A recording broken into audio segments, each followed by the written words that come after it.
kami kedatangan seorang yang mengadu ke rumah. Jadi seseorang itu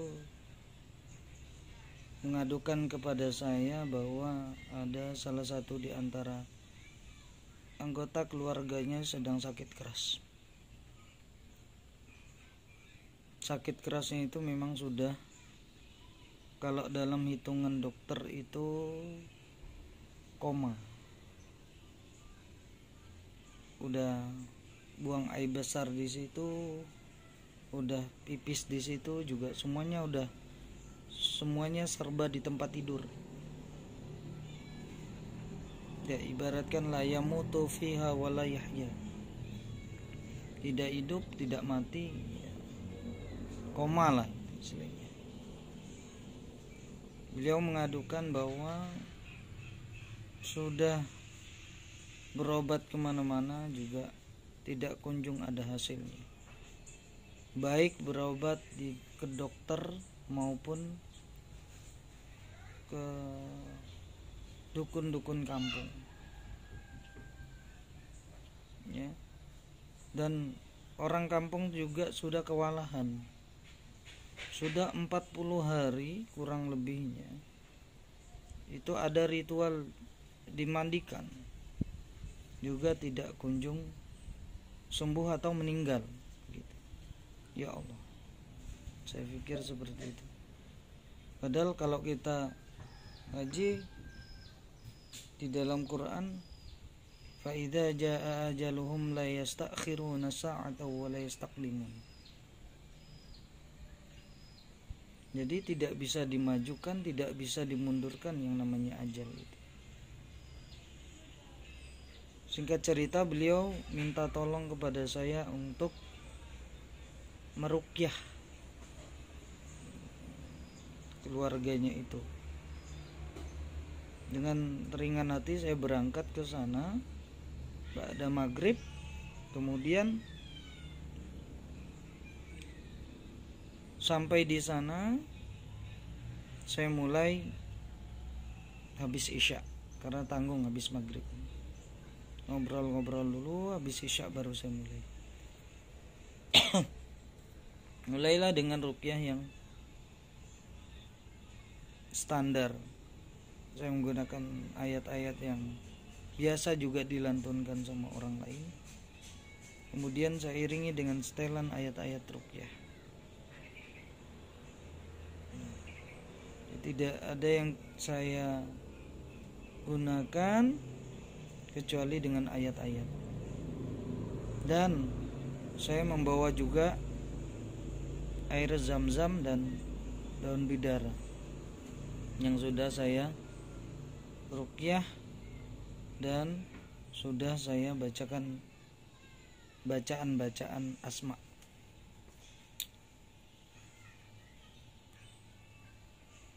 Singkat cerita, sesudah saya meruqyah, ya, saya pulang. Ya, saya pulang. Kemudian besok paginya saya mendengar berita bahwa kakek itu sudah meninggal dunia. Tersebar beritanya di kampung tersebut. Dan tercipta bahasa bahwa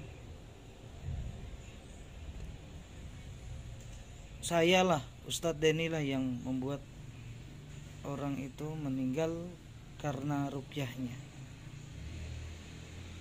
Saya kaget. Ada yang ngomong dengan saya, tiba-tiba ketemu pagi, manjur ya sama Ustadz Denny itu, di ruqyah langsung meninggal orang, tidak lama. Saya kaget. Kemudian saya, kenapa kaget? Karena kata-kata yang diucapkan itu bertentangan dengan hati saya. Saya menjadi ngeri, khawatir keyakinan masyarakat bukan yakin ajal itu dari Allah, tetapi dari manusia yang bisa menentukan. Maka saya klarifikasi, saya klarifikasi, kemudian saya sampaikan, saya ketemu orangnya, Bu, mohon sampaikan dengan siapapun atau siapa yang menyampaikan ini, bahwa ajal itu sudah ditentukan Allah Subhanahu wa taala. Manusia sedikit pun tidak punya hak dan campur tangan untuk mengurusi maut, ajal. Saya keluarkan dalilnya. Fa idza jaa ajaluhum la yastakhirun sa'atan wa la yastaqdimun. Terus saya katakan lagi dalil yang lain, walau kuntum fi burujim musyayyadah.